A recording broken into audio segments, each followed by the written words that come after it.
What I find absolutely fascinating about the situation unfolding in the Taiwan Strait right now is how completely the Western media misses the actual story. They show you the helicopter, they show you the military maneuvers, they talk about freedom of navigation and strategic interests, and meanwhile they're completely blind to what's really happening underneath all of that theater. And that's because understanding what's really happening requires you to understand economics, to understand class interests, to understand the material basis of power. It requires you to look at capitalism not as some natural or inevitable system, but as a specific historical arrangement that creates specific contradictions and generates specific crises. So let me walk you through this, because the pattern we're seeing is not new. It's not unique to the 21st century. It's the pattern that history repeats over and over again whenever an empire begins to decline. Let me start with a basic question, and I want you to think carefully about this. Why does the United States care so much about Taiwan? What is it about this island that justifies the risk of nuclear war? Now, if you listen to the American government, the answer is always the same. It's about defending democracy. It's about preventing aggression. It's about maintaining the international rules-based order. Beautiful rhetoric, absolutely compelling if you don't think about it too hard. But let me ask you another question. If the United States cares so much about democracy and preventing aggression, why does it support Saudi Arabia? Why does it support Israel's occupation of Palestinian territory? Why does it support coups d'etats in countries all over Latin America? Why did it invade Iraq based on completely fabricated evidence about weapons of mass destruction? The answer, of course, is that the United States doesn't actually care about democracy or international law. What it cares about is power. Power is the ability to get what you want, when you want it, from whoever you want it from. That's what international relations is really about. And for 70 years, the United States had overwhelming power. It could impose its will globally. It could invade countries. It could overthrow governments. It could establish military bases on every continent. It could dictate the rules of international trade. And when it couldn't get its way, when some country refused to submit to American demands, it would invade or conduct a coup or impose sanctions until they got in line. But that era is ending. And the reason it's ending has nothing to do with military tactics or political strategy. It has to do with economics. It has to do with the fundamental shift in productive capacity that has been occurring over the past 40 years. You see, after World War II, the United States was in an absolutely unique position in human history. Every major industrial competitor had been destroyed. Europe was in ruins. Japan was occupied. The Soviet Union had lost more of its population and productive capacity than any nation on Earth, and the United States. The United States had built an enormous industrial machine during the war. Its factories were running at full capacity. Its infrastructure was intact. Its working class had decades of experience in advanced manufacturing. So when the war ended, American corporations basically owned the world. They had no competition. In 1945, the United States produced roughly 50% of global manufacturing output. 50%! That figure is almost impossible for a modern person to comprehend. It meant that the United States could outproduce every other country on Earth combined. It meant that American capital had access to markets everywhere, while facing almost no competition. This was the material foundation on which American global dominance was built, and for a while it worked brilliantly. American corporations expanded globally. American banks became the world's financial center. The dollar became the world's reserve currency. And because of that, the United States could run massive trade deficits and budget deficits without consequences that would destroy any other country. If another nation tried to run deficits the way the United States does, their currency would collapse, foreign investors would flee, they'd face a balance of payments crisis. But the United States? The rest of the world needed dollars, so they just kept accepting American IOUs forever. This was the secret sauce of American imperial power. It wasn't based primarily on military superiority, though obviously the United States had that too. It was based on economic dominance, the ability to produce more, to sell more, to outcompete everyone else, and that ability was directly tied to industrial capacity. You cannot have power without production. You cannot have production without factories, without workers, without an integrated supply chain. These are material things. You can't wish them into existence. You have to build them, and that takes time and investment and sacrifice. Now, here's where the tragedy of capitalism comes in. You see, the American capitalist class understood that they had this temporary monopoly on industrial production. They understood that eventually other countries would rebuild their factories, that competitors would emerge, that this period of unchallenged dominance would end. But they made a choice, and this choice was not based on long-term national interest. It was based on maximizing profits in the short term. And that choice was, we're going to outsource manufacturing to countries where labor is cheap. In the 1970s and 1980s and 1990s, American corporations began systematically relocating manufacturing overseas. They went to Mexico, they went to Southeast Asia, and increasingly they went to China. Why? Because labor costs were a fraction of what they paid American workers, because environmental regulations were looser, because they could extract higher profit margins. The quarterly earnings looked fantastic. The shareholders got dividends. The executives got bonuses. Everyone at the top of the pyramid got richer. But here's what happened as a result of this decision. As manufacturing left the United States, the American industrial base began to erode. Factories closed. Workers lost their jobs. Communities that had depended on manufacturing for generations began to decay. Meanwhile, the countries receiving this manufacturing started to develop their own industrial capacity. They built factories. They trained workers. They learned how to produce goods. And the most important destination for this outsourced manufacturing was China. Now, China in 1978 was a poor agricultural country. It was not a developed industrial power. But the Chinese government, under Deng Xiaoping and his successors, had a vision. They said, we're going to use foreign investment and technology transfer to build an industrial base. We're going to let foreign companies operate in special economic zones. But in exchange, they have to train our workers. They have to build capacity that remains in China. They have to transfer technology. And crucially, we're going to maintain state control over strategic sectors. So when American corporations moved manufacturing to China, they didn't realize, or maybe they did realize but didn't care, that they were building the infrastructure that would eventually allow China to compete with them. The Americans brought the technology. The Americans taught Chinese workers how to operate advanced machinery. The Americans helped build the supply chains, and the Chinese government learned from all of it. They studied how to run factories efficiently. They invested in education and research. They built infrastructure, ports, railways, highways.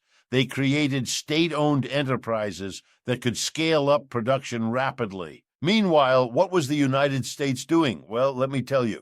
The United States was fighting wars, lots of wars. The Vietnam War had ended, but the American imperial project required constant military intervention. So in the 1980s and 1990s and 2000s, the United States was conducting military operations all over the place. And then, after 9/11, the United States launched what it called the War on Terror. And that meant wars in Afghanistan and Iraq and Syria and dozens of other places. Do you know how much money the United States spent on the wars in Iraq and Afghanistan? $7 trillion. $7 trillion. With a T, that's $7,000 billion. Let me put that in perspective. That's roughly equivalent to the entire annual GDP of the United States. It's roughly equivalent to what the American government spends on everything else combined. All of education, all of healthcare, all of infrastructure, all of domestic programs. The United States spent the equivalent of its entire annual output for the better part of 2 decades on 2 wars that it lost. Wars that produced no strategic advantage, no resources, no territory, nothing except more enemies and more hatred and massive amounts of destruction. What could that $7 trillion have been spent on instead? You could have rebuilt American infrastructure. You could have invested in renewable energy. You could have invested in education. You could have rebuilt American manufacturing capacity. You could have developed new technologies. You could have done virtually anything except what they actually did, which was blow it up in the Middle East. During those same years when America was spending trillions on failed wars, what was China doing?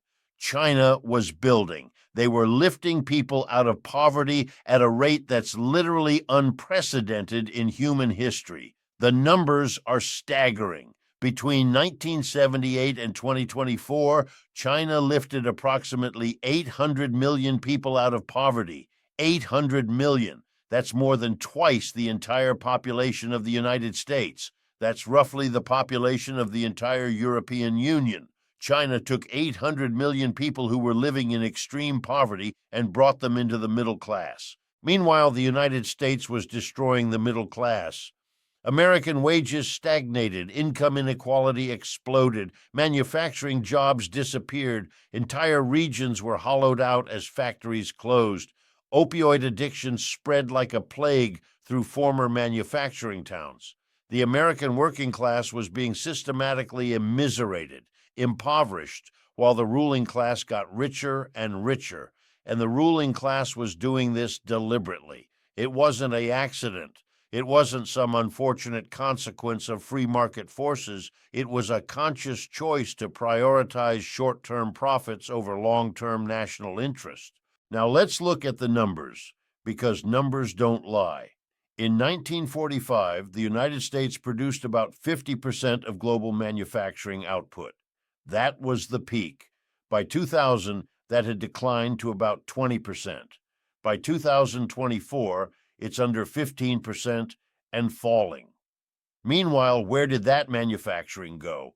Most of it went to Asia, and particularly to China.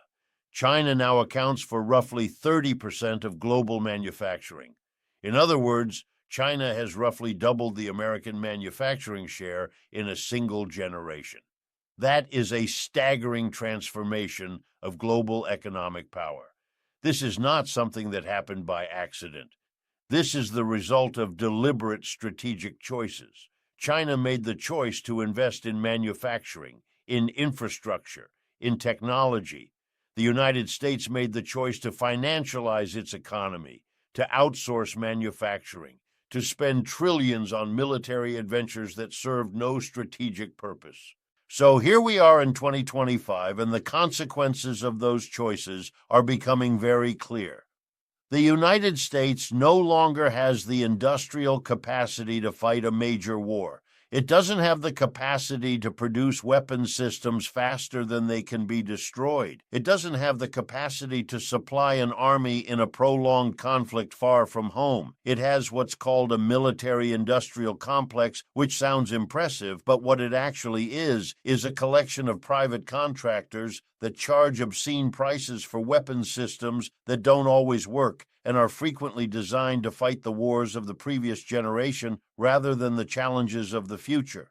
Let me give you a specific example. The F-35 fighter jet is supposed to be the most advanced fighter jet in the world. The United States and its allies have spent over $2 trillion on developing, building, and maintaining this aircraft. $2 trillion. And you know what? The thing doesn't work very well. It's slower than the older F-16 that it's supposed to replace. It has constant mechanical problems. Its stealth capability is questionable. It costs vastly more to operate, but it makes enormous profits for Lockheed Martin and its subcontractors. So Congress keeps funding it because there are Congresspeople whose districts depend on F-35 production for jobs. And they will never allow that program to be canceled, no matter how bad the aircraft actually is. This is what the military-industrial complex does. It doesn't necessarily produce the best weapons. It produces weapons that make money for defense contractors. And because defense contractors have enormous political influence, because they donate to politicians, because they have lobbyists in Congress, because entire congressional districts depend on their contracts for employment, there's basically no accountability. You can spend $2 trillion on a weapons system that doesn't work and nobody faces any consequences. Meanwhile, China is spending far less money on defense in absolute dollar terms, but getting much more value for it. Chinese weapons systems are often as capable as their American equivalents, but cost a fraction of the price. Why? Because China has maintained an integrated industrial base where military production is connected to civilian production. If there's a war, China can scale up weapons production rapidly because they have the factories, the workers, the supply chains already in place. The United States? The United States has outsourced so much of its manufacturing that it doesn't have the capacity to sustain a prolonged military conflict. This is the fundamental weakness of the American position. It's not that American workers lack talent or determination. It's that the American capitalist class has deliberately dismantled American industrial capacity in pursuit of short-term profits. They've outsourced manufacturing, they've closed factories, they've eliminated entire sectors of industry, and in doing so, they've made the United States dependent on countries like China for basic components that are necessary for military production.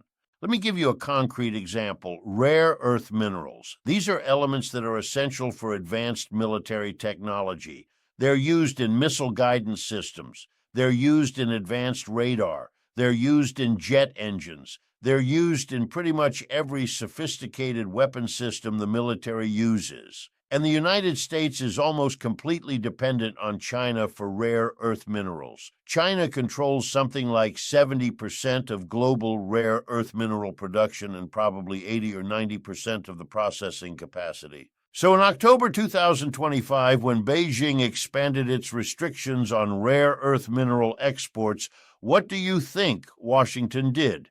They panicked.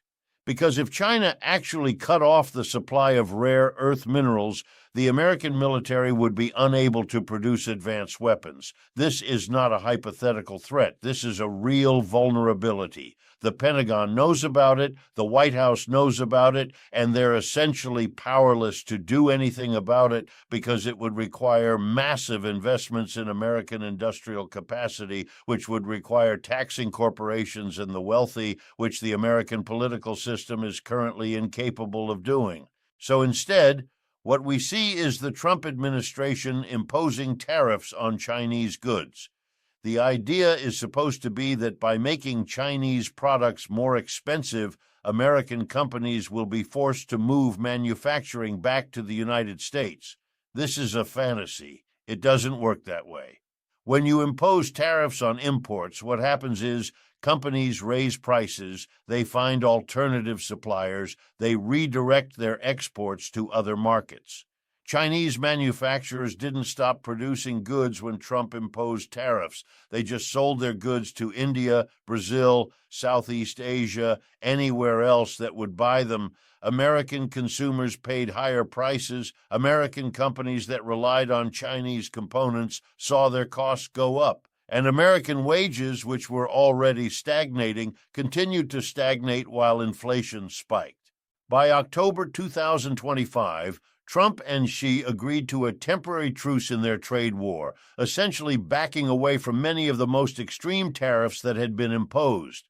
The American media tried to spin this as a victory for Trump, but what actually happened was that the United States admitted defeat. China demonstrated that it could withstand economic pressure better than the United States could. Why? Because China's economy is less dependent on financial speculation and more focused on actual production. Because the Chinese government has the political capacity to sustain pressure in pursuit of long-term goals. And because the United States, despite its enormous military budget, doesn't actually have the economic capacity to wage a sustained conflict with China. And here's where Taiwan comes into the picture. Taiwan is the flashpoint, the place where the decline of American power and the rise of Chinese power are most visibly colliding. For decades, the United States has maintained what it calls a policy of strategic ambiguity regarding Taiwan. On one hand, the United States officially recognizes the Chinese government's position that there is one China and Taiwan is part of it. On the other hand, the United States sells weapons to Taiwan. On the third hand, American government officials periodically suggest that the United States would militarily defend Taiwan if China attacked. This policy of strategic ambiguity was supposedly designed to deter both China from attacking Taiwan and Taiwan from declaring independence. But that policy is collapsing because the military balance in the Taiwan Strait has shifted fundamentally in China's favor. The numbers tell the story. According to Taiwan's Ministry of Defense, Chinese military aircraft crossed the Taiwan Strait center line 3,070 times in 2024. In 2021, that number was 953. So in 3 years, there was a 300% increase in the frequency of Chinese military incursions. These aren't just random flybys. According to Admiral Samuel Paparo, the commander of the U.S. Indo-Pacific Command, these are deliberate exercises. The Chinese are practicing blockades of Taiwan. They're rehearsing invasion scenarios. They're conducting what looks like real military operations with increasing frequency, making it harder and harder to distinguish between an exercise and the actual invasion. This is a form of military coercion. It's working. Taiwanese public opinion is shifting. People are increasingly worried about an invasion. They're questioning whether the United States would actually defend them. And the thing is, they're right to question that, because the truth is that American capacity to defend Taiwan is increasingly doubtful. Let me explain why.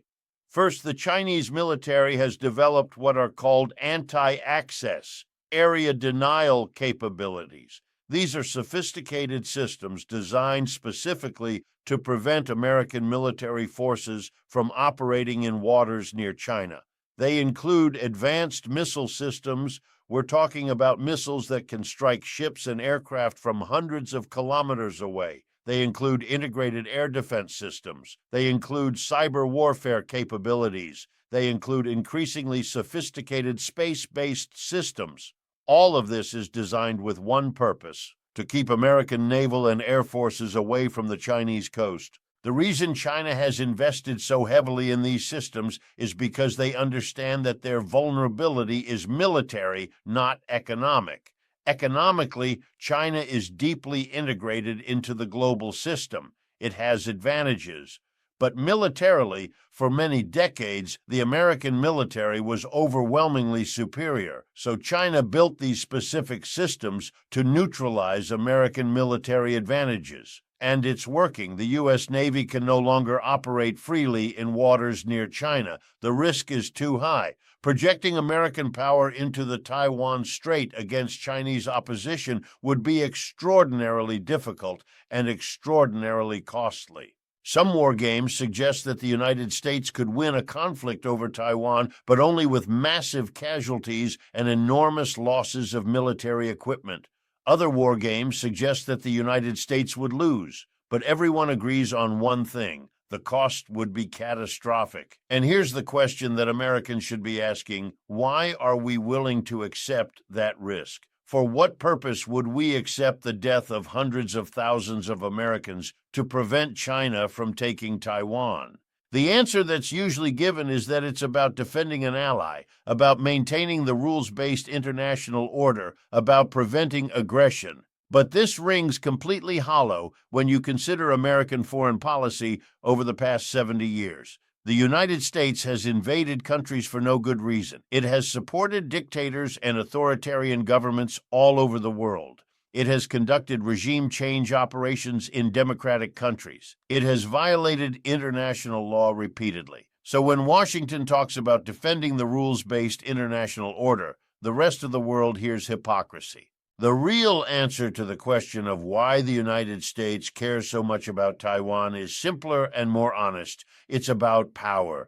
Taiwan is strategically important because it controls sea lanes through which much of global commerce passes. Taiwan is important because it represents the last place where the United States has a realistic chance of maintaining primacy in the Western Pacific. Taiwan is important because losing Taiwan would be a massive blow to American prestige, and American prestige is the only thing that allows the United States to maintain its global influence when its actual economic and military power is declining. In other words, Taiwan is important to the United States for the same reason that a declining empire always cares most about the last remaining symbol of its power. It's not because Taiwan is intrinsically important. It's because losing Taiwan would be a visible, undeniable confirmation of American decline. And here's the thing that really matters. China knows this. China understands that the United States is in a weak position. It understands that American military capacity is constrained by American economic constraints. It understands that American society is divided, that the American political system is paralyzed, that the American ruling class is incapable of making the strategic decisions necessary to maintain American dominance. So what is China doing? China is deliberately increasing the pressure. They're conducting more military exercises. They're moving closer to Taiwan militarily. They're making it clear that they're preparing to take Taiwan by force if they decide to do so. And they're betting that the United States won't fight. They're betting that when it comes down to it, the United States will choose not to risk nuclear war over Taiwan. Now, I want to be very clear about something. I'm not saying that China should invade Taiwan. I'm not endorsing Chinese military action. What I'm saying is that I understand the logic driving Chinese behavior. From China's perspective, Taiwan is a rebel province that is part of Chinese territory. It's on China's doorstep. It's a region where China has legitimate geographic and historical interests. Meanwhile, the United States is a country on the other side of the world, and for 70 years it's been using its military power to maintain dominance over a region that is China's natural sphere of influence. If you flip the situation in your mind, imagine if China had military bases all along the Atlantic coast, if China was conducting military exercises off the coast of Florida and California, if China was training and arming Canada and Mexico, how would the United States respond? The answer is obvious. The United States would consider it an act of war. But when China complains about American military presence in its region, when China develops military capabilities to keep American forces away, the American media calls it aggression. This is the hypocrisy of the imperial system. The rules of international relations are written by and for the powers that are dominant at any given moment. When America was dominant, it made up rules that allowed it to project military power all over the world while preventing anyone else from doing so. Now that China is rising and America is declining, those rules don't make sense anymore. But the American establishment can't let go of them, because accepting new rules would mean accepting that America is no longer the boss of the world. And this is where we get to the most dangerous aspect of American foreign policy. The United States is pursuing strategies that are counterproductive, that accelerate American decline rather than reversing it. The United States is trying to contain China through military alliances, through technology restrictions, through trade barriers, but all of this assumes a level of power that the United States no longer has. You cannot contain a country that is economically integrated into the global system. You cannot contain a country that is the largest trading partner of over 120 nations. You cannot contain a country that is essential to the functioning of global supply chains. The only countries that have even nominally aligned with American calls for containing China are American allies who are heavily dependent on the American military. Japan, South Korea, Australia, the Philippines, these countries are geographically close to China. They depend on America for security guarantees, so they're somewhat constrained to go along with American policy. But even they are not fully complying. They maintain extensive trade relationships with China because their economies depend on it. They're trying to walk a middle line, maintaining security ties with the United States while preserving economic relationships with China. And Europe? Europe is laughing at American demands to contain China. Germany trades extensively with China. France trades with China. European companies have enormous investments in China. The European Union depends on Chinese trade. There's no way Europe is going to decouple from China just because the United States tells them to. They understand that such decoupling would be economically devastating. It would mean shortages, unemployment, inflation. No government can impose that kind of pain on its people for the sake of American geopolitical obsessions. So what we're seeing is the slow-motion collapse of the American alliance system. American allies are becoming increasingly resentful of American pressure. They're asking themselves whether American security guarantees are even valuable anymore, given that American military capacity is declining. They're trying to develop more independent military capabilities. They're diversifying their economic relationships. In other words, they're hedging their bets, preparing for a world where America is no longer dominant, and they need to be able to manage relationships with China. And this is completely rational behavior on their part. But it's also hastening American decline, because American power has always been based in part on the ability to build and maintain alliances. As those alliances crack apart, as American allies develop alternative relationships, American power becomes more isolated, more dependent on raw military might, and less dependent on political and economic influence. Now, you might be wondering, why doesn't the American government just accept the reality of a multipolar world and adapt accordingly?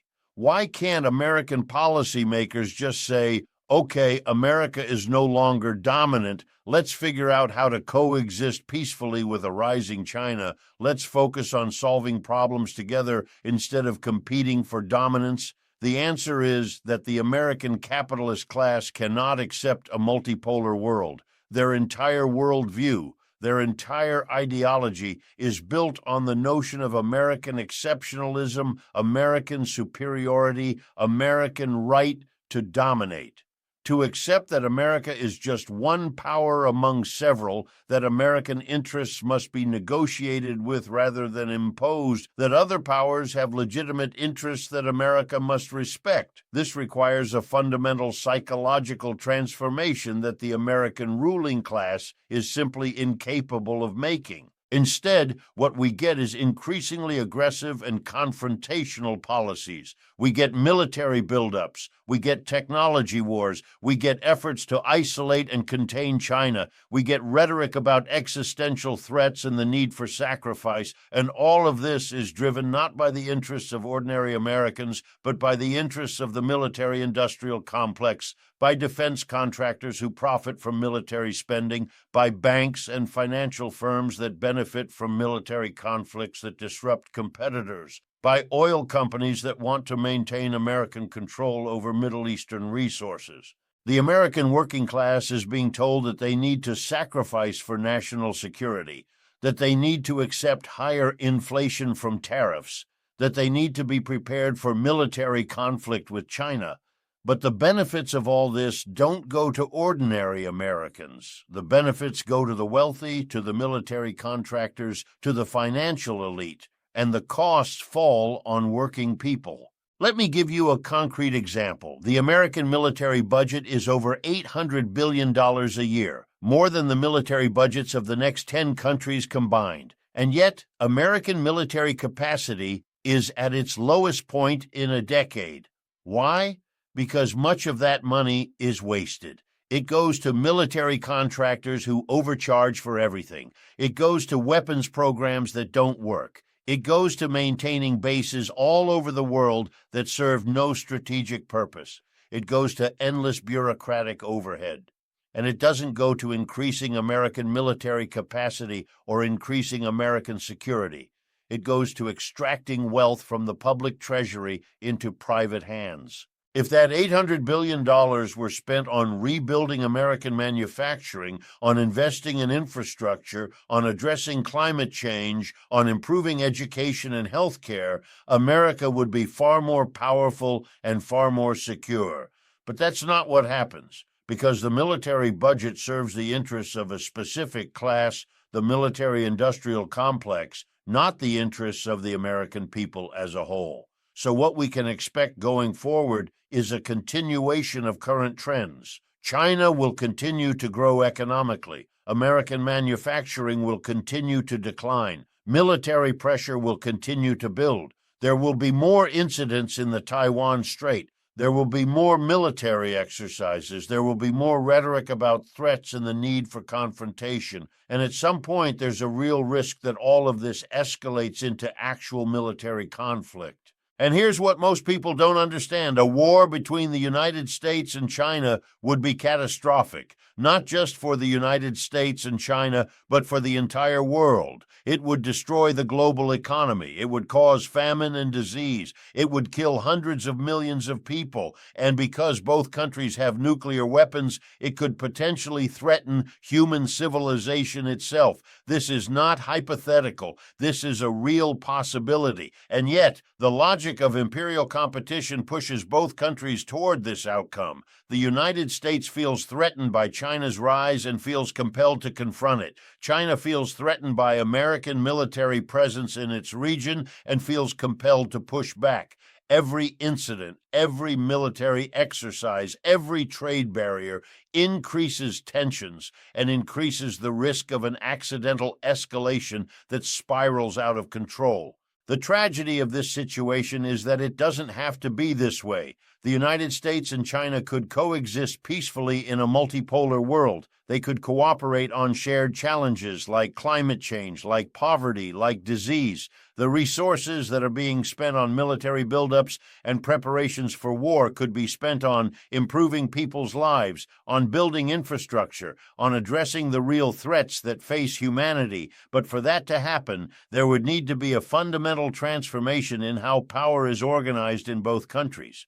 There would need to be a shift from capitalist competition to cooperative development. There would need to be democratic control of the economy, with decisions made not by billionaires and military contractors, but by ordinary people concerned with their own well-being and the well-being of humanity as a whole. In the United States, this would require the working class to take power away from the capitalist class. It would require breaking the grip that corporations have on government. It would require dismantling the military-industrial complex and redirecting those resources toward productive purposes. It would require reforming the healthcare system, the education system, the financial system. It would require a fundamental reorientation of priorities away from profit and toward human welfare. Is this going to happen in the near term? No, it's not. The capitalist class is too powerful, too entrenched, too committed to maintaining its dominance. The media, which is owned by the same people who own corporations and banks, will not allow this kind of analysis to reach the public. Politicians who depend on corporate donations to run for office will not advocate for policies that challenge corporate power. So the current trajectory will continue. American decline will accelerate. Tensions with China will increase. And at some point, there's a real risk that this leads to war. But here's what I want you to understand, and this is the most important point. This is not inevitable. The future is not written. The trends we see today are not natural laws that cannot be changed. They are the results of specific choices made by specific people in pursuit of specific interests. And those choices can be changed. Different decisions can be made, different policies can be pursued, but it will require a movement. It will require the American working class to wake up to the reality of their situation, to understand that they are being manipulated and exploited, to understand that wars and military conflicts serve only the interests of the wealthy and powerful, while working people pay the costs. It will require the development of an alternative vision of how society can be organized an alternative to capitalism, an alternative to imperialism, an alternative to endless military competition. The Chinese working class needs to do the same. They need to wake up to the reality that the Chinese capitalist class, despite the rhetoric about socialism, is actually just as exploitative and just as committed to accumulating wealth and power as the American capitalist class. They need to understand that their interests are the same as the interests of American workers: safety, stability, a decent standard of living, the ability to provide for their families. And the working people of both countries need to understand that they have far more in common with each other than they have with their own ruling classes. A Chinese factory worker has more in common with an American factory worker than either of them has in common with Xi Jinping or Donald Trump. The interests of workers are not aligned with the interests of their national ruling classes. They are aligned with the interests of workers everywhere. If we could somehow achieve that consciousness, if we could somehow transform the consciousness of billions of working people to understand that they have common interests across borders, that they benefit from cooperation and lose from conflict, then the possibility of building a different future would open up. But right now, we're stuck in a world where nationalism and patriotism are used to manipulate people into accepting military conflicts that serve the interests of the powerful. So when you see headlines about the Taiwan Strait, when you hear about military exercises or political brinkmanship or threats and counter-threats, remember that there are layers of analysis beneath the surface. Remember that what looks like a conflict between two nations is actually a conflict between two capitalisms, two systems of class domination competing for control of the world economy. Remember that the people who make the decisions that lead to war are not the people who have to fight in them.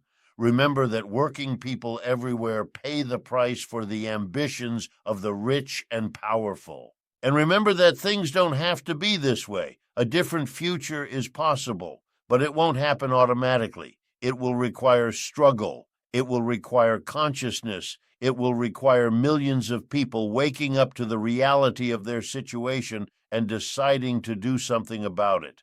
Until that happens, we're going to continue on the current trajectory toward increasing conflict, toward military buildups, toward the risk of a catastrophic war that would destroy everything we've built. That's the analysis that the mainstream media will never give you. That's the truth that doesn't fit into the narratives that serve the interests of the powerful.